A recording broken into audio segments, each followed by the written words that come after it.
انسان بہت جلد باز ہے۔ انسان کوئی کام نیا شروع کرتا ہے تو وہ اس لیے نہیں کرتا میں نے اس میں کامیابی حاصل کرنی ہے، اس میں سکسیس حاصل کرنی ہے۔ انسان اس لیے کرتا ہے کہ میں نے اس میں بہت جلدی کامیاب ہو جانا ہے، بہت جلدی مجھے سکسیس چاہیے، اس نے حاصل نہیں کرنی، اسے چاہیے ہوتی ہے، ٹھیک ہے نا۔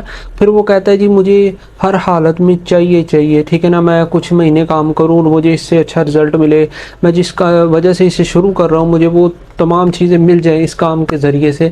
لیکن جب اسے نہیں ملتی تو وہ کام کو جاری نہیں رکھتا بلکہ چھوڑ دیتا ہے۔ یہی اس کی ناکامی کی وجہ ہوتی ہے۔ انسان یہ بھول جاتا ہے کہ اگر اس نے کچھ کرنا شروع کیا ہے تو سب سے پہلے اسے آزمایا جائے گا، اسے ناکامیوں سے دوچار کر کے اسے آزمایا جائے گا۔ جب انسان اپنی ناکامیوں کے باوجود بھی اپنی کوشش کرتا رہتا ہے، ڈٹا رہتا ہے کوشش کرنے میں، تو پھر انسان کو اللہ کامیابی سے ضرور نوازتا ہے۔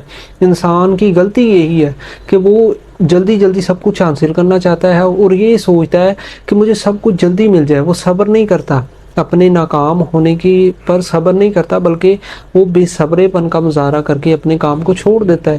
پھر وہ وہیں کا وہیں رہ جاتا ہے جہاں پر وہ تھا۔ اگر آپ جہاں پر ہیں وہیں پر نہیں رہنا چاہتے تو اپنی کوشش کو کبھی بھی ترک نہ کریں، بے شک آپ کو کامیابی ملے یا نہ ملے۔ یقیناً آپ کو کامیابی ملے گی اگر آپ اپنی کوشش کو ترک نہیں کریں گے، اسے جاری رکھیں گے، تو ایک نہ ایک دن آپ کو اللہ کامیابی سے ضرور نوازے گا۔